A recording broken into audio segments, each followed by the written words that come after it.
తెస్సలోనికీయులకు రాసినటువంటి మొదటి పత్రిక అపోస్తలుడైన పౌలు తెస్సలోనిక సంఘానికి రాసినటువంటి మొదటి పత్రిక 2వ అధ్యాయము మరి 11 నుంచి 16 వచనాలను నేను చదువుతున్నాను. ఒకసారి చూడండి.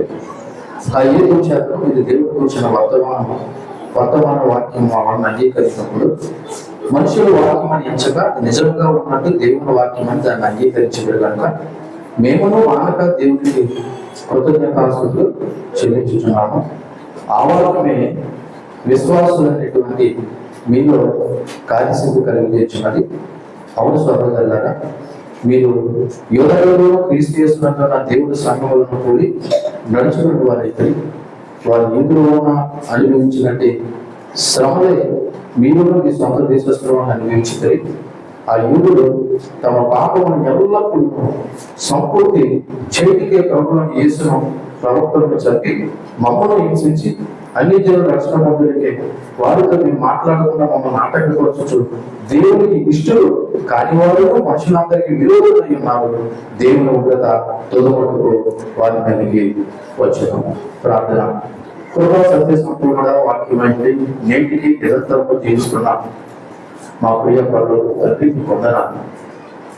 ఈ వాక్యము నిన్న నేడు నిరంతరం ఒకటే రీతిలో ఉండగా ఆ రోజున పౌలు ద్వారా తెస్సలోనిక సంఘానికి రాసిన ఆ వాక్యమే నేడు మీరు ధ్యానం చేసుకోగా నాతోనూ మాతో మీరు మాట్లాడి మమ్మల్ని ఆకర్షించి రక్షించి మీరు మహిమ పొందమని యేసుక్రీస్తు నామములో ప్రార్థనని వేడుకుంటున్నాం తండ్రి. ఆమేన్. తెస్సలోనిక సంఘానికి పౌలు భక్తులు రాసిన ఈ పత్రికలో 2వ అధ్యాయము మొదటి 12 వచనాల్లో కూడా పౌలు తన పరిచయం యొక్క నిజాయితీని, ప్రేమను, త్యాగాన్ని, వీటిని గురించి రక్షణాత్మకంగా వివరించి చెప్పిన తర్వాత ఇప్పుడు తెస్సలోనిక సంఘంలో విశ్వాసుల యొక్క ప్రతిస్పందన, అంటే వాళ్ళ నోటినప్పుడు వచ్చే ప్రతిస్పందన గురించి పౌలు మాట్లాడుతూ ఉన్నాడు. వాళ్ళు ఎక్కడ చెప్పాలంటే ఈ 13వ వచనం ఏదైతే ఉందో టర్నింగ్ పాయింట్ అన్నారు. ఈ అధ్యాయానికి ఒక టర్నింగ్ పాయింట్, ఒక మలుపు. ఎందుకంటే ఈ రోజు మనం ధ్యానం చేసే వర్తమాన యొక్క పేరు ఏంటంటే శక్తివంతమైనది వాక్యమే. శక్తివంతమైనది వాక్యమే. వాక్యానికి మించిన శక్తివంతమైనది ఈ భూమిలో ఏమీ లేదు. వాక్యం అంటే శక్తివంతమైనది. సో ఈ 13వ వచనంలో దేవుని వాక్యం యొక్క శక్తి ఏంటన్నది ఈ 13వ వచనంలో కనబడుతుంది. నేను చదువుతున్నాను చూడండి. 13వ వచనంలో ఆ 7వ వచనం అంటే మొదటి 12 వచనాల్లో ఒక కాపరిగా మీ విషయంలో మేము బాధ ఎలా చేసినాము, మీ విషయంలో మేము ఎలా భౌతికంగా శ్రమపడి సంఘమైన మీకు భారం కాకుండా ఉన్నామో, ఒక తల్లి ఎటువంటి ప్రేమ చూపిస్తాడో, ఒక తండ్రి ఎటువంటి బాధ్యత చూపిస్తాడో, ఇవన్నీ మేము ఎందుకు చేశామంటే వాక్యాన్ని బట్టి. దేని బట్టి? వాక్యాన్ని బట్టి. ఆ హేతు చేత మీరు దేవుని కూర్చున్న వర్తమాన వాక్యము మా వలన అంగీకరించినప్పుడు, లేదా ఆలోచించినప్పుడు అది మనుషుల వాక్యం అని ఎంచగా అది నిజముగా ఉన్నట్టు దేవుని వాక్యం అని దాన్ని అంగీకరించేది కనుక మేము మానక దేవునికి ఏం చెప్తున్నా తెలుసా? కృతజ్ఞతాస్తుతులు చెల్లించుచున్నాము. ఆ వాక్యమే విశ్వాసమైన మీలో కార్యసిద్ధి కలుగు చేయించున్నది. సో ఈ వాక్యంలో మనం చాలా నేర్చుకోవాల్సిన అవసరత, ప్రాముఖ్యమైన మాట మనకు కనబడుతుంది. చూడండి, ఇక్కడ పౌలు అంటున్నాడు మేము మానక కృతజ్ఞతాస్తుతులు చెల్లిస్తున్నాం. ఎందుకు కృతజ్ఞతాస్తుతులు చెల్లిస్తున్నాం తెలుసా?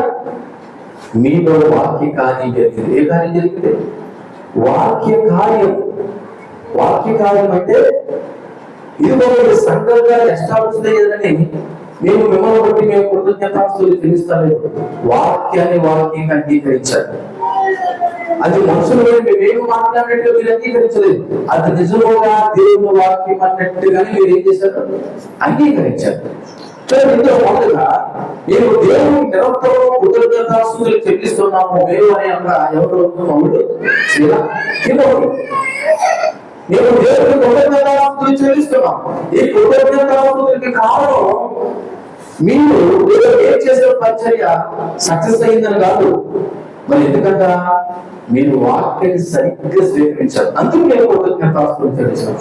ఇప్పుడు నేనున్నాను, చక్కగా వాక్యం చెప్పేశాను, చివరిలో ఆమె అనేసాను. ఇప్పుడు నా వరకు నేను చూసుకుంటే నేను వాక్యం ఏం చేశాను, చదివేశాను, అయిపోయి అది కాదు సక్సెస్. నేను వాక్యం చెప్పేది సక్సెస్ కాదు, వాక్యం విన్నా మీలో అది జరిగితే అది అసలు సక్సెస్. ఇప్పుడు పౌరు భక్తులు కూడా ఆ మాటనే గుర్తు చేసుకుని మీరు మానవానికి కృతజ్ఞతాస్తుతులు మేము ఎందుకు చెల్లిస్తామో తెలుసా, మేము చేసిన పరిచర్య మీ మధ్యలో ఫలవంతమైపోయింది, మేము సంఘాన్ని చేసాము, మేము వాక్యంలో చేసాము కాబట్టి మీరు సక్సెస్ అయిపోయాము అని అనుకోలేదు. మీరు వాక్యాన్ని సరిగ్గా స్వీకరించారు, సరిగ్గా అర్థం చేసుకున్నారు. ఇది మా మాట మీద మీరు భావించలేదు, ఇది నిజంగా దేవుని వాక్యమే అన్నట్టుగా మీరు ఏం చేశారు, భావించారు లేదా స్వీకరించారు. అందును బట్టి మేము మిమ్మల్ని బట్టి మేము దేవుడికి చెల్లిస్తున్నాం తెలుసా, కృతజ్ఞతాస్తుతులు చెల్లిస్తున్నాము. అలాగే ఇక్కడ మరో మాట ఏంటంటే, మీరు మా వాదము మనుషుల వాక్యంగా మీరు భావించలేదు. ఎలా భావించారు తెలుసా, నిజముగా దేవుని వాక్యమే అన్నట్టుగా భావించారు. ఈ మాట కూడా పౌరు భక్తులు తెస్సలోనిక సంఘంతో ఎందుకు చెప్పవలసి వచ్చిందో తెలుసా, గ్రీకులను పడుతున్న వాళ్ళు చాలా తత్వవేత్తలు, శాస్త్రవేత్తలు, లేకపోతే మంచిగా మాట్లాడే వాళ్ళు ఆ రోజుల్లో చాలా మంది ఉన్నారు. కొన్నిసార్లు కొంతమంది చాలా మంచిగా మాట్లాడతారు, వాళ్ళ జీవితాలు ఏం మారు. మంచిగా మాట్లాడినంత మాత్రాన, మంచి జ్ఞానాన్ని ఇచ్చినంత మాత్రాన, లేకపోతే తత్వాన్ని బోధించినంత మాత్రాన ఆ రోజున గ్రీకులను పడుతున్న వాళ్ళు ఎక్కువ మంది ఇటువంటి గొప్పవాళ్ళు ఉన్నారు. అలాగ మా వాక్యాన్ని భావించలేదు తప్ప నేను చెప్పింది మానవుడు వచ్చిన వాక్యంగా నేను భావించలేదు. ఇది నిజముగా దేవుడి వాక్యం అన్నట్టుగానే భావించారు. ఇది నిజంగా ఎవరి వాక్యము, దేవుడి వాక్యం అన్నట్టుగానే మీరు అధికారంతో ఉన్న దేవుడి యొక్క వాక్యం అని తెస్సలోనిక సంఘస్థులు వాక్యాన్ని గుర్తించి గౌరవంతో స్వీకరించి మరి ప్రభుని లేదా దేవుడి వాక్యాన్ని వాళ్ళు అంగీకరించి యేసుక్రీస్తును సొంత రక్షకులుగా అంగీకరించారు. మీకు ఇంతకు ముందు గుర్తు చేశాను, వాళ్ళు ఎటువంటి పరిస్థితుల్లో దేవుడి వాక్యాన్ని అంగీకరించారట, ఉపద్రవములు, కష్టములు, ప్రతికూలతలో వాళ్ళు దేవుడి వాక్యాన్ని అంగీకరించారు. విచారణ ఆలోచించారు. ఈరోజు దేవుడి కృపను బట్టి మనకు అనుకూలత చాలా మందికి, చాలా సంఘాలకి లేవు. ఈరోజు స్వేచ్ఛగా దేవుడు వాక్యం విని ఇలా కూర్చొని దేవుని స్తుతించే కృప దేవుడు మనకు ఇచ్చున్నాడు. కొన్ని రాష్ట్రాల్లో ఇలా కూర్చుంటే తీసుకెళ్ళి అరెస్ట్ చేస్తున్నారు. నాలాంటి సేవకులు కూర్చుని బోధిస్తే ఏం చేస్తున్నారు, అరెస్ట్ చేస్తారు. మనకి ఎంతో స్వేచ్ఛ ఇచ్చే దేవుడు అర్థం చేసుకున్న వాక్యం ఈ రోజున చాలా ప్రాముఖ్యమైన విషయం మనం ధ్యానించాం. ఎందుకంటే వాక్యమే శక్తివంతమైనది. ఏదంటే వాక్యమే, ఏది వాక్యాన్ని మించిన శక్తివంతమైనది, బలమైనది ఏది లేదు. ఇక్కడ మరొక మాట ఏంటో తెలుసా, ఆ వాక్యమే విశ్వాసులైన మీలో కార్యశక్తి కలిగి చేసింది.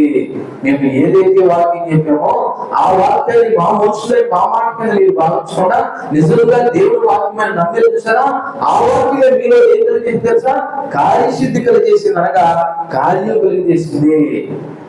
ఎలాగా, మీరు విన్నారు, మీరు ఏం చేశారు, విన్నారు. మీకు విషయం చెప్పనా, ఎక్కడున్నా మనం అందరము మన బ్రతుకులు మారాలంటే ఫస్ట్ వాక్యం వినాలంటే, ఫస్ట్ ఏం వినాలి, వాక్యం వినాలి. మొదటి పెట్టి చెప్తున్నాను చూడండి, ఇక్కడికి మీరు వచ్చారు కదా, ఎందుకు వచ్చారు, ఆరాధనకు వచ్చారు కదా.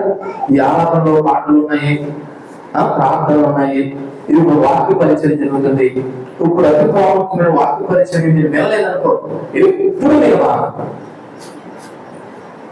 వాక్యం వినకుండా పడుకున్నా, లేకపోతే మీరు కాలక్షేపం చేసినా, దిక్కులు చూసినా ఏది పడలేదు. ఎందుకు తెలుసా, ముందు మనిషిని మార్చేది వాక్యం. మరి ఆ వాక్యం చెప్పబోతున్న ఫస్ట్ మనం ఏం చేయాలా, వినాలి. రోమిలకు రాసిన పత్రిక మనకందరికీ తెలిసినటువంటి మాటే, 10వ అధ్యాయం 17వ వచనం ఏం చెప్తుంది, రోమిలకు రాసిన పత్రిక 10వ అధ్యాయము 17వ వచనం ఏం చెప్తుంది, కాగా వినుట వలన విశ్వాసం కలుగును, అది కూడా క్రీస్తును వచ్చిన మాట వలన కలుగును. అంటే ఇప్పుడు క్రీస్తును వచ్చిన మాటలు ఆ వాక్యం ఏం చేస్తుందంటే చెప్పబడుతుంది. ఇప్పుడు మీరు ఏం చేయాలా, మాట్లాడండి, ఏం చేయాలా, వింటే ఏం కలుగుతుందంట, ఎవరి మీద విశ్వాసం, నేను ఏ మాటలైతే ఈ క్రీస్తు గురించి చెప్తున్నానో అతని మీద విశ్వాసం కలుగుతుంది. ఎందుకంటే ఒకసారి మనం ఎబ్రిల్ రాసిన పత్రిక 4:12 కూడా చూద్దాం. ఎందుకు వాక్యం వినాలంటే ఎబ్రిల్ రాసిన పత్రిక 4:12 చూస్తే, ఎందుకనగా దేవుని వాక్యము సజీవం ఏంటి, ఇప్పటికీ జీవం కలిగినదై బలం కలిగినదై రెండంచులుగా ఎటువంటి ఖడ్గమును వాడిగా ఉండి ప్రాణాత్మలను కీళ్లను మూలుగులు విభజించడంత వాటికి దూరుచు హృదయం యొక్క తలంపులను ఆలోచన ఏం చేస్తుందంటే శోధిస్తుంది. ఇది వాక్యానికి ఉన్న శక్తి. దేవుడికి మహిమ కలుగును గాక. ఎందుకంటే మీరు వాక్యం కానీ వింటేనంట, ఆ వాక్యం ఎక్కడ దాకపోతుంది తెలుసా, మీ ఎముకల్లో మూలుగులే. అంటే ఒక రకంగా చెప్పాలంటే మన సర్వ శరీరాన్ని మార్పుకి కారణం ఏంటో తెలుసా, వాక్యం. అది ఎప్పటికీ సజీవం కలిగితే, బలం కలిగితే, ఏదైనా ఒక కత్తి ఉంటే, ఏదైనా ఒక ఖడ్గం ఉంటే, ఆ ఖడ్గానికి 2 పక్కల ప్రజలుంటే అంతకంటే బలమైనది వాడు కలిగిందంటే దేవుని యొక్క వాక్యం. ఈ వాక్యం మన శరీరం లోపలికి వెళ్ళి ప్రాణాత్మ ధ్యానాలు మూలుగులు అంతపటికి వెళ్ళి మన వాక్యాన్ని ఏం చెప్తుందంట, హృదయం యొక్క మన యొక్క అంతరంగంలో తలంతో ఏం చేస్తుంది తెలుసా, అది ఆలోచింపజేసి మనల్ని రక్షిస్తుంది. దేవునికి మహిమ కలుగును గాక. ఏంటండి, ఏదంటే రక్షించేది? మరి ఆ వాక్యం వినాలి కదా ఫస్ట్. ఈరోజు చాలా మంది వాక్యాలు వింటలేదు ఫస్ట్. ఒకవేళ వినా విత్తువాళ్ళు ఉపమానాలు ఉంటాయి. ఎలాగా? కొన్ని ఏమో ఎక్కడ పడుతున్నాయి, త్రోవ పక్కన. కొన్ని ఎక్కడ పడుతున్నాయి, మూల పొలంలో. కొన్ని ఎక్కడ పడుతున్నాయి, రాళ్ళ సందుల్లో. కొన్ని ఎక్కడ పడుతున్నాయి, మంచి నేలలో. మంచి నేలలో పడే విత్తనాలు చాలా తక్కువ. ఎందుకు తెలుసా, ఇక్కడున్న మెజారిటీలో చాలా మంది, అది ఈ సంఘమైన కాదు, చాలా సంఘాల్లో జరిగే విషయం ఏంటంటే, సాధ్యం కొట్టు వాక్యం వింటాలి. ఒకవేళ విన్నా ఈ 4 కేటగిరీలో ఎక్కడ దిగుంటున్నారు. ఇక్కడే ఉండి ఆలోచిస్తారు. ఆలోచన అంటే మనిషి ఎక్కడ ఉంటారు, ఆలోచన ఎక్కడ ఉంటాయి. లేదా దిక్కులు చూస్తారు, లేదా కొన్నిసార్లు అటు ఇటు బయటకి ఏం చేస్తారు, తిరుగుతారు. అంటే వాక్యం వినడానికి మనసు రావట్లేదు. మీకు ఏమిటానికి వాక్యం వినడానికి మనసు రావట్లేదు. ఎందుకు తెలుసు, వాక్యం వింటే నీ బ్రతుకు మారిపోతుంది. సాధారణ తెలుసు. అందుకని నేను ఏం చేస్తున్నాడు, వాక్యం విననీకైనా చేస్తాను. కొంతమందికి ఇద్దరు ఇక పొడుగుగా ఉంటారు. ఎలాగో జీవితంలో ఇక మార్పు రాదంటే వాక్యం విన్నంతో రాదు. వాక్యం ఇంటి వరకు నీళ్ళ ఏం జరుగుతుంది తెలుసా, మార్పు కలుగుతుంది. వాక్యం అంటే మధ్యలో నువ్వు ఎక్కువ వచ్చినప్పుడు ఎంత చూసావు, అది కాదు. ప్రారంభం నుంచి చివరి దాకా వాక్యం ఏం చేయాలి, వినాలి. ఆ వాక్యమే మీలో కార్యసిద్ధి కలుగు చేసిందని పౌలు భక్తుడు తెస్సలోనిక సంఘం గురించి మాట్లాడుతున్నాడు. ఎందుకంటే వాక్యం విన్న వాళ్ళ విశ్వాసం కలుగుతుంది. అంతేకాదు మనలో ఉండే పాపం కూడా దూరం అవుతుంది. ఎలా చూడండి, వాక్యం వినేకొద్దినాక నీలో ఉన్న పాపం ఏమవుతుందంట, దూరం పెరుగుతుంది. ఎందుకంటే ఒక్కసారి ఈ వాక్యం గురించి మంచిగా అనుభవం కలిగిన వాళ్ళు ఎవరైనా చెప్పాలంటే నాకు తెలిసి దావీదే చెప్పాలనిపిస్తారు. ఎందుకు తెలుసా, దావీదు వాక్యం గురించి ఎంత అమూల్యమైన మాటలు చెప్పడం ఒకసారి చూద్దామా. కీర్తనలు 33వ కీర్తన 4వ వచనం చూడండి. చాలా వచనాలు ఉన్నాయి, త్వరగా చూద్దాం. 33వ కీర్తన 4వ వచనం. యెహోవా వాక్యం యథార్థమైనది, ఆయన చేయగలది నమ్మకం. ఫస్ట్ వాక్యం ఏంటంటే, ఇందాక బలం కలిగితే వాడిన 2 అంచులు కట్టం కట్టి ఒకటి ఉన్నాం. ఇప్పుడు వాక్యం ఏంటంట, యథార్థవంతమైనదే, ఆయన చేయగలది నమ్మకమైనది. సరే, ఇది వాక్యం. 119వ కీర్తన దగ్గరకు వస్తే అక్కడ దావీదు భక్తుడు వాక్యం గురించి గొప్ప అమూల్యమైన మాటలు చెప్పాడు. 119వ కీర్తన 11వ వచనం చూద్దాం. 11వ వచనంలో ఏం చెప్పాడు తెలుసా, నీ ఎదుట నేను పాపము చేయకున్నట్లు నా హృదయంలో నీ వాక్యాన్ని ఉంచుకున్నాను. అంటే వాక్యం నీ హృదయంలో ఉంటే పాపం ఎలా ఉంటుంది అన్నమాట, దూరంగా ఉంటుంది. ప్రియ సంగమా ప్రార్థించండి, వాక్యం నీలో లేకపోతే పాపం నీలో ఉంటారు. వాక్యం నీలో ఉంటే పాపం ఏం చేస్తుంది. ఇక దావీదు అంటున్నాడు, ఇదిగో నా హృదయాన్ని ఏముంచుకున్నాను, కక్షల, అసూయ, పగల, ద్వేషమా, ఈర్ష్య, ఇదిగా నేను ఉంచుకున్నది. నా హృదయంలో ఏముంచుకున్నాను తెలుసా, వాక్యాన్ని ఉంచుకున్నాను. ఆ వాక్యం నన్ను ఎక్కడి నుంచి దూరం చేస్తుంది, నీ నుండి కాదు, పాపం నుండి దూరం చేస్తుంది. అంతేకాకుండా 16వ వచనం చూడండి. అదే 119వ కీర్తన 16వ వచనం. నీ కట్టడను నేను నశించదును, నీ వాక్యం నేను ఏమైందో మరొకను. ఈరోజు దగ్గర వాక్యం వచ్చే వాక్యం చెప్పమంటే చెప్పడం. ఎందుకని అలా చెప్పలేకపోవడం కారణం తెలుసా, వెనకబారమే. స్కూల్లో కూడా పిల్లలు ఎవరైతే పాఠాలు మంచిగా ఆలకిస్తారో వాళ్ళే బాగా చదువుతారు. అసలు పాఠాలు ఆలకించిన ముఖ్యంగా మ్యాథ్స్ అనేది ఒకవేళ మాస్టర్ గారి బోర్డు చెప్పేటప్పుడు దృష్టి పక్కన అసలు వాళ్ళకి సంవత్సరం చాలా మంది పిల్లలకి ఎందులో డెవలప్స్ గా ఉంటారంటే మ్యాథ్స్ లోనే ఉన్నాయి. చదివేయచ్చు, మ్యాథ్స్ చదివితే రాదు. ఏం చేయాలి? నాలుగు పొద్దున్న కూర్చొని లెక్క కోసం ముందు తీసుకున్నా అంకీలు అలాగే ఉంటాయి, కానీ నా జీవితంలో ఎవరైతే మ్యాథ్స్ ప్రాక్టీస్ చేయాలి. ఒక తెలుగులో ఎలా ఉన్నాడంటే ఏదో ఏం చేద్దాం అంటే మ్యాథ్స్ అవుతుందని అన్నాడట. మ్యాథ్స్ ఏం చేస్తాడు? దెబ్బగా కొట్టి మ్యాథ్స్ అన్నారు, మ్యాథ్స్ చదివితే రాకుండా ఏం చేస్తుంది? ప్రాక్టీస్ చేస్తే వస్తుందని. ఇప్పుడు నేనేం మాట చెప్తానంటే మీరు వాక్యం వింటే తర్వాత ప్రాక్టీస్ చేయడానికి బాగుంటుంది. అసలు వాక్యం నీకు ప్రాక్టీస్ ఎక్కడ అవుతుంది? అందుకే నీ వాక్యాన్ని నా హృదయంలో ఉంచుకుంటున్నాను. నీ వాక్యాన్ని నేను ఏం చెప్పానంటే మరుగు ఎందుకు తెలుసా? నీ వాక్యం మర్చిపోయినా నేను పాపం చేస్తాను. అదే నీ వాక్యాన్ని నాకు గుర్తుందా? నేను పాపాన్ని దూరంగా ఉంటాను. 25వ వచనం చూడండి, అన్ని 119వ కీర్తనలోనే 25వ వచనం, నా ప్రాణము వంటిని అంతుకుంటున్నది నీ వాక్యం చేతనని ఏం చేయ అంటే బ్రతకాలని ఏ కావాలి మాట్లాడండి. పర్లేదు మా ఆయన చేయమంటే నెలకి 20,000 చేస్తాడండి. పర్లేదండి మా అమ్మ ఆస్తులు బాగానే ఉన్నదండి, నెలకు అవసరమైంది ఖర్చులు పంపిస్తాడండి. ఇది భౌతికమైన జీవితం అవసరమో కానీ నీ ఆత్మను బ్రతికింపు చేసేది తెలుసా? వాక్యమే. ఇంకా చూడండి 28వ వచనం, వ్యసనం వల్ల నా ప్రాణం తీరైపోయిందో నీ వాక్యం చేత ఏం స్థిరపరచు. దావీదు ఎంత అద్భుతంగా వాక్యాన్ని గురించి ఎంత అద్భుతంగా మాట్లాడతాడు. నీ వాక్యం చేత ఏం స్థిరపరచు. 50వ వచనం అంటే 50వ వచనం, నీ వాక్యం నన్ను బ్రతికించినది నా బాధలో ఇదే అంటే వాక్యమే నాకు నెమ్మది. అదన కొడుకులో ఎందుకు వాక్యం చెప్తాము? ఎందుకంటే వాక్యం మీద ఏం చేస్తుంది? నెమ్మది.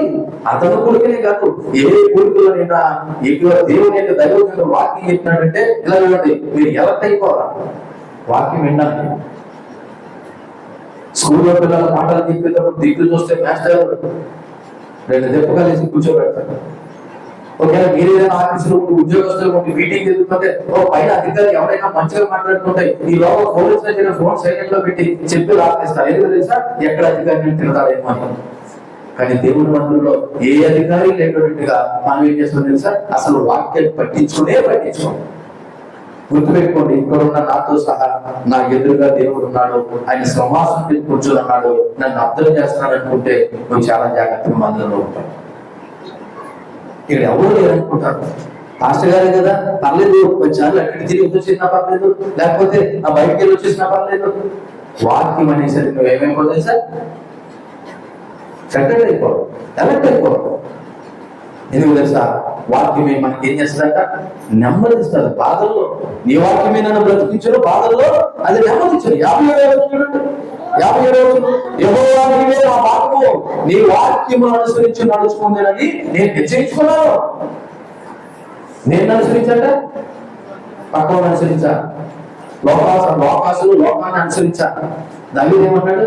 నీ వాక్యాన్ని అనుసరించి నడుచుకుంటాడు. నీ వాక్యం ఏం చెప్తే అప్పుడే నడుస్తాడు. నీ వాక్యం పాలన చెయ్యాలంటే చేయమంటాను, పాలన చేయమంటే చేస్తాను. అంటే ఇప్పుడు దావీదుకి మూలం ఏంటి? బేస్ ఏంటి? దిక్కేంటి? వాక్యం. నీకు దిక్కెవరు? నీకు మూలం ఎవరు? ఇంకా చూడండి 51వ వచనం, నీ రక్షణ కొరకు నా ప్రాణం సమస్యలున్నది, నేను నీ వాక్యం మీద ఆశ పెట్టుకున్నాను. నేను ఎందుకు పదే వాక్యం తెలుసా? తెస్సలోనిక సంఘము ఆ వాక్యాన్ని స్వీకరించారు కాబట్టి వాళ్ళలో కార్యసిద్ధి కలిగిందట. నేను అదే చెప్తున్నాను, ఇప్పుడు వాక్యాన్ని కానీ స్వీకరించగలిగితే, వాక్యాన్ని కానీ ఆధారం చేసుకుంటే నీ జీవితంలో కూడా అద్భుతాలు జరుగుతాయి. నాకు దేవుని స్తోత్రం చెప్పండి. అద్భుతమైన ఆస్తుపాస్తులు వినుకోకండి. నీ ఆత్మ రక్షించబడితే అంతకంటే అద్భుతమైన మరొకటి ఏమీ లేదు. ఈరోజు మనుషులు అన్ని సమకూర్చుకుంటారు కానీ రక్షణ సమకూర్చలేకపోతున్నారు, రక్షణ పొందలేకపోతున్నారు. దానికి కారణం ఏంటి సార్? వాక్యం లేకపోవడం. ఇన్ని సంవత్సరాలు క్రైస్తవ విశ్వాస జీవితాల్లో, లేదా ఇన్ని సంవత్సరాలు క్రైస్తవ సంఘ చరిత్రలో ఇంకా అనేక మంది సంఘాల్లో నామకార్థ క్రైస్తవులు గాను, లోకానుసారులు గాను, లేకపోతే అన్యాచారాలను పాటించడానికి ఉండడం కారణం తెలుసా? వారు వాక్యాన్ని పెట్టుకోవాలి, వాక్యం వినలేకపోతున్నారు, వాక్యం విన్నా వాక్యానుసారంగా ప్రవర్తించలేకపోతున్నారు. కానీ ఇక్కడ దావీదు ఏమంటున్నాడండి? ఆ 81వ వచనంలో ఇది రక్షణ కొరకు నా ప్రాణము సంవత్సరించున్నది, నేను ఈ వాక్యం మీద ఆశ పెట్టుకుని బ్రతుకుతున్నాను అంటున్నాడు. ఇంకా ఆలోచన చేస్తే 101వ వచనం చూడండి.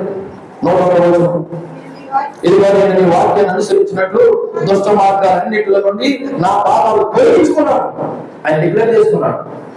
నేను నీ వాక్యాన్ని ఏం చేసినట్లు అనుసరించినట్లు దుష్ట మార్గాలన్నిటిలో నుండి నా పాదాలను ఏం చేస్తున్నాను, తొలగించుకున్నానంటే అక్కడికి వాళ్ళు కట్ చేసేస్తున్నాడని కాదు, ఆ దుష్ట మార్గాల్లో వెళ్ళకుండా నేను కంట్రోల్ చేసుకున్నాను.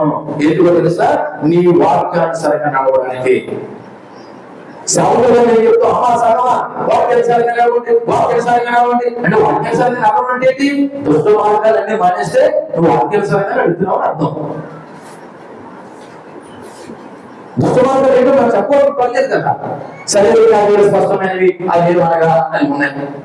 అంతేకాదు ఇదిగో జాగ్రత్త, వ్యభిచారము, ఆపదము, విచారాలు ఉంటాయి. ఇవన్నీ నుండి కూడా దుష్ట మార్గం నుండి నా పాదాలను ఏం చేసుకున్నాను తెలుసా, తొలగించుకుంటున్నాను. ఎందుకు తెలుసా, వాక్యానుసారంగా నడవడానికి. ఇంకా మాట్లాడితే చూడండి 105వ రోజు, ఈ వాక్యమే నా పాదములకు దీపము, నా త్రోవకు ఏమైనది, వెలుగై ఉన్నది. ఈ రోజు స్ట్రీట్ లైట్ కదండి, లేకపోతే వెలుగు నీ దగ్గర ట్రాన్స్లేట్ కదండి. సరే వెలుగు నీ బంధువులు కాదండి, నీ ఆస్తులు కాదండి, నీ అంతస్తులు కాదండి. దేవుడు వాక్యం వెలుగు, దేవుడికి మహిమ కలుగును. ఆ వాక్యం మీ చీకటిలో కూడా నేను ఏం చేస్తుంది, వెలుగే కనిపిస్తుంది. 133వ రోజు చూడండి. 133వ రోజు, నీ వాక్యము బట్టి నా అడుగులు స్థిరపరచుము, ఏ పాపము లేదు నీకు. దానికి ఏమన్నాడు, ఏ పాపము నా మీద ఏం చేయకూడదు, చేయకూడదు అంటే పరిపాలించకూడదు. అలా పరిపాలించడం ఉండాలంటే నీ వాక్యం నన్ను ఏలాలంటున్నాడు. దేవుడికి మహిమ కలుగునుగా. మరి ఎవరు వెళ్తున్నారు? నేను మీ ఆయన గురించి, మీ ఆవిడ గురించి మాట్లాడట్లేదు. నీ వ్యక్తిగత జీవితంలో ఎవరిని అధికారి, వాక్యమా పాపమా? ఇక దాని మీద చెప్తున్నాడు, నీ వాక్యాన్ని బట్టి నా అడుగులు స్థిరపరచుము, ఏ పాపము నన్ను ఏల నీకు అంటున్నాడు. 148వ రోజు చూడండి. 148, ఇలా నీవు ఇచ్చిన వాక్యం నేను ధ్యానించుకుంటే నా కళ్ళు రాత్రి జాములు కాకమునిపే తెరుచుకుందును అంటున్నాడు. నీవు ఇచ్చిన వాక్యాన్ని ధ్యానం చేయడానికి నా కళ్ళు రాత్రి జాములు కాకమునిపే ఏం చేస్తాను, తెరుచుకుందును అంటున్నాడు. చూడండి 172వ వచనం కూడా చూడండి. 172వ వచనం, నీ ఆజ్ఞలన్నీ న్యాయములు, నీ వాక్యమును గురించి నా నాలుక పాదం. దేవుని వాక్యములన్నీ కూడా న్యాయములు, న్యాయములు. నీ వాక్యాన్ని గురించి నేను ఏం చేస్తున్నానంటే, ఏం చేస్తాను, పాడుతున్నాను.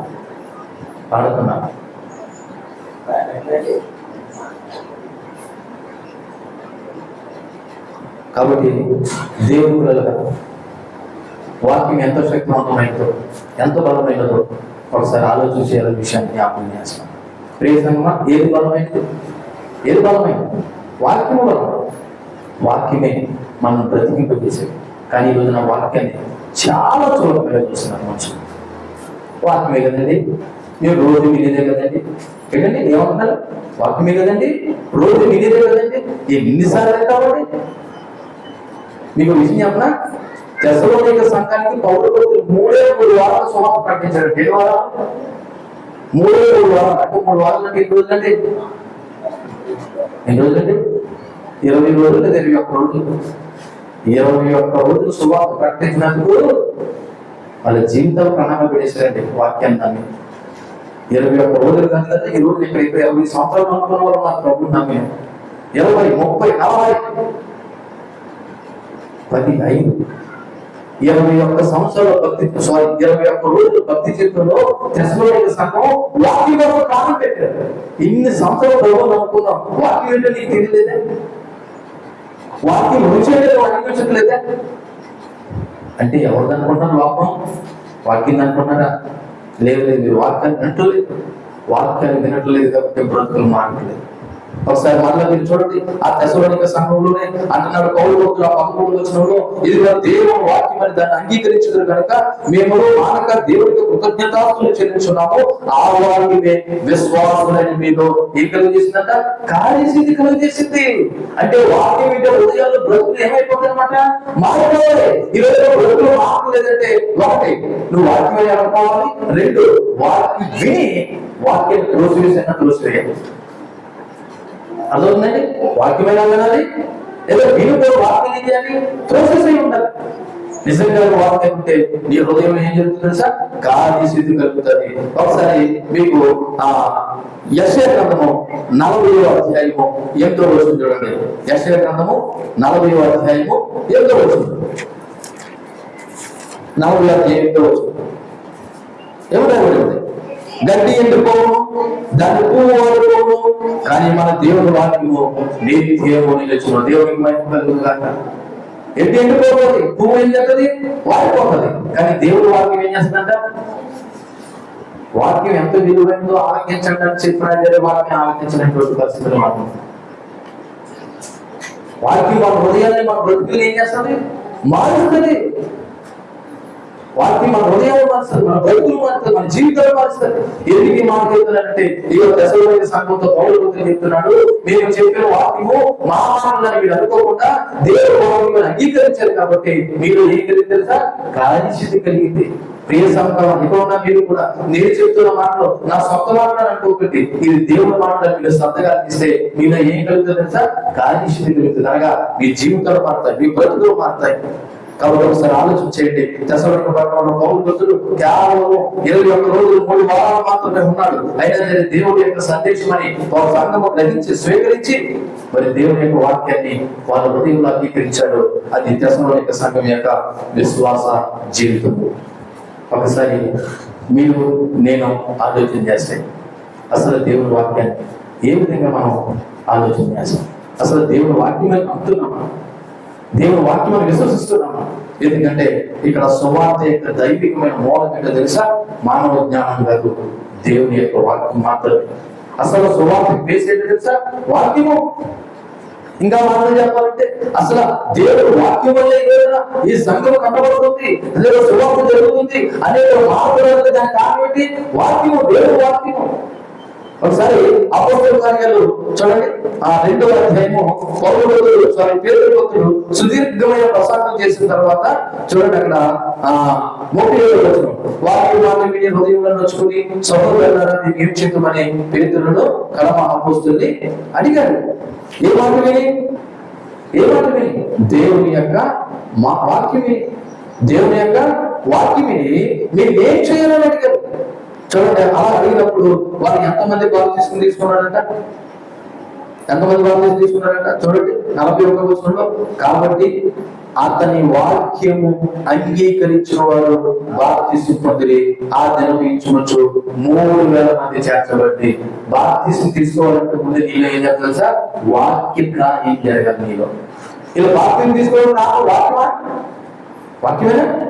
అతను వాక్యం విని, అతను అంటే పేతురు గారి వాక్యం కాదు, పేతురు గారు ఆ రోజు చెప్పిన దేవుడు వాక్యం విని వాళ్ళు ఏమన్నారంట? బాప్తిస్మం తీసుకుంటున్నారంట. నా అనుభవం చెప్తున్నా, నేను దేవుడు వాక్యం విని విన్న రోజు నేను బాప్తిస్మం అడిగాను. దేవుడు వాక్యం నాలో కలిసింది కలిగిన రోజు వెంటనే ఆఫ్టర్ ప్రేర్ అయిపోయిన తర్వాత నాకు బాప్తిస్మం కావాలంటున్నా. బాప్తిస్మం జనవరి రోజులు ఉపాసపోటాలు, ఈస్టర్లు, గుడ్డు ఫ్రైడేలు, ఇది కదండి కావాలి. మోతాలు కాదు. నేను బాప్తిజం తీసుకోవడం మోతాలు పెట్టుకుంటాను. గుడ్ ఫ్రైడే తీసుకుంటాను, ఈస్టర్ తీసుకుంటాను, లేకపోతే జనవరి 1 తీసుకుంటాను, ఉపాసపోటాలు పెడతారు కదా అప్పుడు తీసుకుంటాను. ఏంటి ఇదేమనుకున్నావు? నీలో వాక్యం కార్యశక్తి కలిగిందంటే నువ్వు నేను తీసుకోవాలి. బాప్తిజం కలిగింది నీలో. మరి ఈరోజు ఆ అనుభవం రావట్లేదంటే వాక్యాలు ఉండట్లేదు కాబట్టి, దేవుడు వాక్యం మీలో కార్యం జరిగించినట్లేదు. ఎందుకు జరగట్లేదంటే వాక్యం మీరు వింటలేదు కాబట్టి. చూడండి, వాక్యం యొక్క పరివర్తన శక్తి ఏంటో తెలుసా? దేవుడు వాక్యం నిజంగా విశ్వసించే వారి జీవితంలో సులుకైన పరివర్తన కలిగజేస్తారు. అంటే తెలుసా? వాక్యం వినేసిన తర్వాత ఆలోచనే కాదు, నీలో కార్యసిద్ధి కలిగేమో. నువ్వు ప్రతిరోజు వాక్యం వింటే నీలో పరివర్తన అనగా మార్పు జరుగుతుంది. నిన్నలాగా ఈ రోజులాగా రేపు రోజుకి నీలో ఆత్మీయ పరివర్తన అనేది కలుగు చేస్తుంది. వారంగా చెప్పాలంటే ఇది దేవుని వాక్యానికి విధేయత చూపిస్తేనే. ఏది చూపిస్తేనే? విధేయత చూపిస్తేనే. వాక్యం అంటే విధేయత లేకుండా, వాక్యం అంటే గౌరవం లేకుండా, వాక్యం అంటే ఈరోజు లెక్క లేకుండా, అసలు వాక్యం అంటే నాకునేటట్టు అనుకునే విధంగా ఉంటే నువ్వు ఎప్పటికీ మారలేని విషయాన్ని ఈ సందర్భంలో గుర్తు చేస్తున్నాను. నీలో అయినా విశ్వాసం జీవితంలో అయినా దేవుడు చేస్తున్న కార్యాలకు నిరంతరం దేవుడి పిల్లలుగా మనం కృతజ్ఞతాస్తుతులు చెల్లించాలి. అయితే ఈ వచనాన్ని నేను ముగించడానికి ముందు ఒక 2 ప్రశ్నలు వేస్తున్నాను. మొట్టమొదటి ప్రశ్న ఏంటంటే, అసలు దేవుని వాక్యాన్ని నువ్వు ఎలా స్వీకరిస్తున్నావు? అనగా మనుషుల మాటలుగా స్వీకరిస్తున్నావా? తెస్సలోనిక సంఘంలాగా ఇది నిజంగా దేవుని వాక్యాన్ని స్వీకరిస్తున్నావా? ఒకవేళ మనుషుల వాక్యాన్ని స్వీకరిస్తే అనగా పాస్టర్ గారు అదే మాకు తెలిసిన పాస్టర్ గారు చెప్తున్నారని నేను అనుకున్నా, లేదా ఎక్కడి నుంచి వచ్చిన పాస్టర్ గారు చెప్పినా మనుషుల యొక్క మాటగా స్వీకరించడం ఎప్పుడు మారదు. ఇక్కడ నిలబడ్డవాడు చిన్నవాడైనా, పెద్దవాడైనా, ముసలోడైనా, లేదా పొడుచుడైనా ఇది దేవుని వాక్యమని నమ్మితే దేవుడు నీలో కార్యం చేస్తాడు. రెండవది, ఒకవేళ వాక్యం వింటే ఏమింటే వాక్యం వింటే ఇక్కడ తెస్సలోనిక సంఘంలో ఏం జరిగిందంట? కార్యసిద్ధి కలిగిందంట. మరి నీలో కూడా కార్యసిద్ధి కలగాలి కదా. అలా కలగాలి దానికి మొదటి యోహాను పత్రిక 2వ అధ్యాయం 5వ వచనం చూడండి. యోహాను భక్తులు రాసినటువంటి మొదటి యోహాను పత్రిక 2వ అధ్యాయము 5వ వచనం చూడండి. 5వ వచనంలో ఆయన వాక్యము చూడండి, ఆయన వాక్యము ఎవరు గైకొను అంటే ఎవరు ఆలకించి గైకొంటాడో వారిలో దేవుని ప్రేమ నిజముగా పరిపూర్ణం అవుతుందంట. ఈరోజు సంఘాల్లో దేవుని ప్రేమ లేదండి. సంఘంలో ఏం లేదు. దేవుడు సంఘము చూడండి 2 విధంగా, ఒకటి సంఘములో సత్యమైన వాక్యం ఉండాలి, అలాగే సంఘంలో దేవుని ప్రేమ ఉండాలి. సంఘంలో ఏముండాలి? సత్యమైన వాక్యం ఉండాలి, అలాగే సంఘంలో ఏముండాలి? దేవుని ప్రేమ ఉండాలి. దేవుని ప్రేమ తారతమ్యాలు చూడదు. నిన్ను ప్రేమించడం ఆజ్ఞ అయితే దేవుడు ఏమన్నా, నేను మిమ్మల్ని ప్రేమించిన విధంగా మీరు లోకాలను ప్రేమించమని అన్నాడు. అంటే దేవుడు మనం ఎంతలా ప్రేమించాడు. నిజానికి దేవుని ప్రేమకి మనం ఎవరో కూడా మొక్కలు కానీ షాపులు కానీ పెట్టలేదు. ఒకవేళ నిజంగా నీలో దేవుని ప్రేమ అయితే నువ్వు కూడా అలాగే తనని ప్రేమించగలగా. ఈరోజు సంఘంలో ఉన్న ప్రధానంగా లోపం తెలుసా? కొన్ని చోట్ల సత్యమే వాక్యం ఉండలేదు, ఒకవేళ వాక్యం ఉన్న చోట ఏముండట్లేదంటే దేవుని ప్రేమ ఉండట్లేదు. దేవుని ప్రేమ లేకపోయి వాక్యం ఉన్న ప్రయోజనం లేదు, సత్యవాక్యం ఉండి దేవుని ప్రేమ లేకపోయినా సరే ప్రయోజనం లేదు. కాబట్టి మీరు వాక్యం ఏమంటే దేవుని ప్రేమను కూడా కలిగి ఉండండి. కాబట్టి మీరు వాక్యం స్వీకరిస్తే, ఆరాధిస్తే మీలో ఏం కలగాలి తెలుసా? దేవుని ప్రేమ కలిగి ఉండాలి. ఎవరు దేవుని వాక్యము కలిగి ఉన్నో వారిలో దేవుని ప్రేమ ఎలా ఉంటుందంట? సంపూర్ణంగా ఉంటుందంట, పరిపూర్ణంగా ఉంటుందంట. మరి దేవుని ఎక్కడ ఉంది? నువ్వు ఒకరిని ఇష్టపడతావు, ఒకరిని ఇష్టపడవు, ఒకరు బాగా చూస్తావు, ఒకరు బాగా చూడవు, ఒకరు పట్ల ప్రేమగా ఉంటావు, ఒకరి పట్ల ప్రేమగా ఉంటావు. ఇలాంటి తారతమ్యాలు మనలో ఉన్నాయంటే మనలో ఏం లేదని చెప్పాలి? దేవుడు ప్రేమ లేదు. దేవుడు ప్రేమ లేని కారణం తెలుసా? దేవుడు వాక్యాన్ని గైకొట్టలేదు. దేవుడు వాక్యాన్ని గైకొట్టలేదు అర్థం తెలుసా? అసలు దేవుడు వాక్యాన్ని వినట్లేదు. దేవుని వాక్యాన్ని వినగలిగితే, నువ్వు గైకొనగలిగితే నువ్వు దేవుని ప్రేమలో పరిపూర్ణంగా మారిపోతావు. దేవునికి మహిమ కలుగును గాక. కాబట్టి అపొస్తలుడైన పౌలు ఈ తెస్సలోనిక సంఘంతో మాట్లాడుతున్న ఈ యొక్క 2వ అధ్యాయం 13వ వచనంలో ఆ హేతు చేతన మీరు దేవునికి వచ్చిన వర్తమాన వాక్యము మా వలన అంగీకరించినప్పుడు అది మంచి వాక్యం అని ఎంచగా నిజముగా అది దేవుని వాక్యం అని మీరు అంగీకరించారు. చూడు, తెస్సలోనిక సంఘంతో లేదా సంఘాన్ని గురించి పౌలు చెప్తున్నటువంటి వాక్యం. అందుకే మేము మానక దేవునికి ఏం చెప్తున్నాం? నిజమైన సంతోషం సేవకులకు ఎప్పుడు వెళ్తుంది తెలుసా? సంఘము వాక్యానుసారంగా నడుచుకున్నప్పుడు, వాక్యపు ప్రేమ కలుగుతున్నప్పుడు, అప్పుడే సేవకునికి సంతోషం. తెస్సలోనిక సంఘాన్ని బట్టి పౌరులు ఎక్కడ సంతోషం తెలుసా? ఎక్కడే సంతోషం కలుగుతుంది. కారణం తెలుసా? మీ దగ్గర నేను 21 రోజులు మాత్రమే ఉన్నాను, 20 రోజులు మాత్రమే దేవుని సువార్త చెప్పాను, కానీ మీరు అనేకులకు మాత్రం అయిపోయారు. దేవుని పైకి కలుగును గాక. 21 రోజుల యొక్క సువార్త అనేకులకు మాదిరిగా ఉంటే ఈ రోజున 20, 30, 40 సంవత్సరాలు పెట్టే దేవుని వాక్యం నీ జీవితం కనీసం నీ ఇంట్లో ఉన్న భర్తకైనా మాదిరి అయిందా? నీ ఇంట్లో ఉన్న పిల్లలకైనా మాదిరి అయిందా? ఒక్కసారి ఆలోచన చేయవలసిన అవసరత ఎంతైనా ఉన్నదాని విషయాన్ని జ్ఞాపకం చేస్తున్నాం. అంతేకాదండి, ఇక్కడ తెస్సలోనిక సంఘం ఒక కమిట్మెంట్ అనుకుంటుంది. ఏదో తెలుసా? కమిట్మెంట్ వారు మనుషుల యొక్క వాక్యంగా ఎంచకుండా దేవుని వాక్యంగా ఇచ్చారు. అందుచేతనే మేము మానక మిమ్మల్ని బట్టి దేవునికి కృతజ్ఞత ఆస్తులు చెల్లిస్తున్నాం. దీన్ని బట్టి ఒక సేవకులుగా హృదయపూర్వకమైన ఆనందం పెరుగుతుంది. ఎందుకంటే సంఘం వాక్యాన్ని అంగీకరించి వాక్యానుసారంగా నడుస్తున్నారు కాబట్టి మరి పౌరులకి తెస్సలోనిక సంఘాన్ని బట్టి ఆనందం కలిగింది. ఎందుకంటే వాక్యమే మనలో ఎప్పటికైనా పనిచేస్తుంది. ఒకసారి ఫిలిప్పీయులకు రాసిన పత్రిక 1వ అధ్యాయము 6వ వచనం చూడండి. ఫిలిప్పీయులకు రాసిన పత్రిక 1వ అధ్యాయము 6వ వచనం ఏమన్నా రావచ్చును అనగా మొత్తం 3 చదవండి. మొదటి దినం నుండి ఇది వరకు సువార్త విషయంలో మీరు నాతో పాలువారి చూచి మీలో ఈ సత్క్రియ ఆరంభించిన వాడు యేసుక్రీస్తు దినం వరకు దాన్ని కొనసాగించునని రూఢిగా నమ్ముచున్నాను గనుక మీ అందరి నిమిత్తము నేను చేయు ప్రతి ప్రార్థనలో ఎల్లప్పుడూ సంతోషంతో ప్రార్థన చేయొచ్చు. నేను మిమ్మల్ని జ్ఞాపకం చేసుకున్నప్పుడల్లా నా దేవుడికి నేను ఏం చేస్తున్నాను తెలుసా? కృతజ్ఞతాస్తుతులు చెల్లిస్తున్నాను. కారణం ఏంటంటే మీరు వాక్యానుసారంగా మీలో జీవిస్తున్నారు. సత్క్రియ ఆరంభించిన వాడు ఎవరు తెలుసా? యేసుక్రీస్తు. మరి దాన్ని ఎంతవరకు కొనసాగించాలంట? యేసుక్రీస్తు దేవుడు వచ్చే వరకు, ప్రభు మళ్ళా వచ్చే వరకు మనం ఏం చేయాలి? ఆ వాక్యంలో కొనసాగాలి. అంతేకాదు 119 కీర్తన 11వ వచనం దాకా చేద్దాం. చూడండి, కొలస్సీయులకు రాసిన పత్రిక 3వ అధ్యాయము 16వ వచనం చూడండి. కొలస్సీయులకు రాసిన పత్రిక 3వ అధ్యాయము 16వ వచనం. 3వ అధ్యాయం 16వ వచనం. సంగీతములతో కీర్తనలతో ఆత్మ సంబంధమైన పద్యములతో ఒకరు బోధించు బుద్ధి చెప్పుచు కృపాసహితంగా మీ హృదయంలో దేవుని గురించిన గానం చేస్తూ సమస్త విధమైన జ్ఞానంతో క్రీస్తు వాక్యము, ఎవరు వాక్యమంటే క్రీస్తు వాక్యము మీలో సమృద్ధిగా నివసింపండి. సమృద్ధి అంటే ఏంటి? మనకి ఇష్టమైన భోజనం పొడుగునంటే తింటే తేలి భోజనం వరకు తింటే అమ్మయ్య ఈరోజు ఫుల్గా తిన్నాను చూసారా? అలాగే దేవుని వాక్యం మనలో సమృద్ధిగా ఉండాలి. అక్కడ అద్భుతమైన మాట సంగీతాలతోనూ కీర్తనలతోనూ ఆత్మ సంబంధమైన పద్యాలతోనూ ఒకరు ఏం చెప్పాలంట? బోధించుకుని చూడు, బుద్ధి చెప్పుకుని చూడు. బుద్ధి చెప్పి ఆనందాలు ఈరోజు సేవకులు మాటే ఆనందం చెప్పాడు. నీకు తోడు విశ్వాసం బుద్ధి చెప్తే వెళ్ళే చెప్పేవే ముందు నువ్వు చూసుకో. అలా అన్నవాళ్ళు ఎందుకని చెప్పేవాళ్ళు కూడా ఉన్నారు. ఒకరు మనం చెప్పాలంటే ముందు ఏం చేయాలి? మన జీవితంలో పాటించాలి. కానీ లోపల ఏం చెప్తుంది? ఒకరు బుద్ధి చెప్పుకుని బోధించుకుని చూడు. ఇంకా ఏం చేయాలంట? కృపాసహితంగా మీ హృదయాలలో నోట్ తీసుకోవాలి. ఎక్కడండి? 100 బిర్యానీ పెట్టుకుంటే వాక్యం ఉన్నట్టు కాదు. వాక్యంలో మాట్లాడే హృదయం ఉంటే వాక్యం ఉన్నట్టు. సో మీ హృదయాలలో దేవుడు కూర్చిన గానం చేయొచ్చు సమస్త విధమైన జ్ఞానంతో క్రీస్తు వాక్యము మీలో సమృద్ధిగా నివసింపనియుడి అన్న విషయం ఇక్కడ మనం జ్ఞాపకం చేస్తుంది. అందుకే దేవుడి వాక్యానికి ఎంత శక్తి ఉండాలన్నా ఎందుకు తెలుసా? దేవుని వాక్యమే మనుషుల్ని మారుస్తుంది. ఇందాక నుంచి పాత్రలేదు దేవుని వాక్యం అంటారు, దేవుని వాక్యం అంటారు, దేవుని వాక్యం అంటారు. ఎవరైనా దేవుని వాక్యం యోహాను సువార్త 1వ అధ్యాయం 1వ వచనం చదవండి. ఆ దేవుడు వాక్యం ఉండెను, వాక్యం దేవుడి యందు ఉండెను, వాక్యం దేవుడి ఉండెను, ఆయన ఆదియందు దేవుడి యందు ఉండెను, సమస్తము ఆయన మూలంగా కలిగిన కలిగలేదు, ఆయన లేకుండా కలగలేదు. ఆయనలో జీవం ఉండెను, ఆ జీవం మనుషులకు వెలుగై ఉండెను, ఆ వెలుగు చీకటిలో ప్రకాశించుతున్నది కానీ చీకటి దాన్ని గ్రహింపబడెను.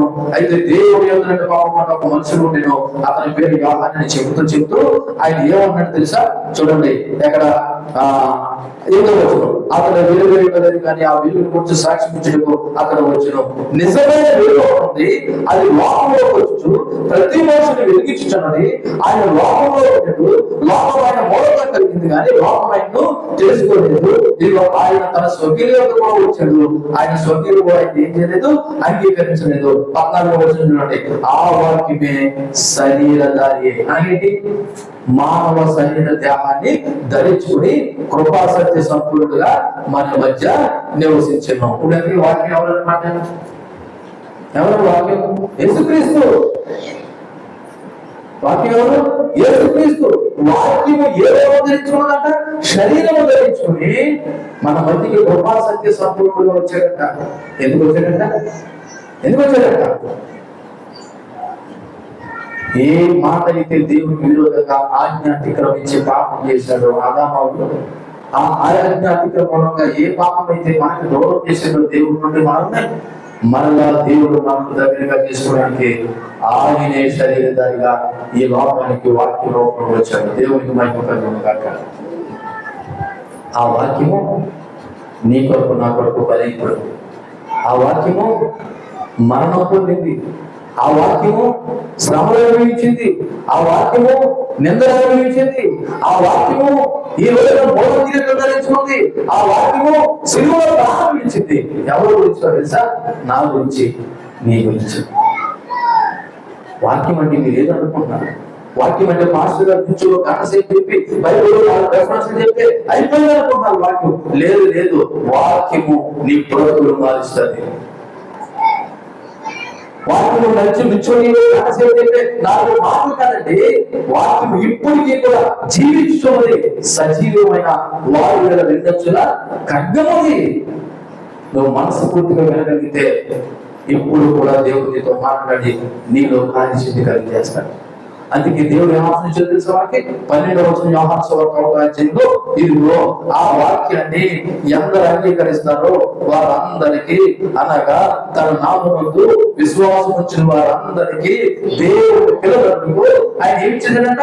అధికారం చేశాడు. ఎవరు పిల్లలైపోవడానికి?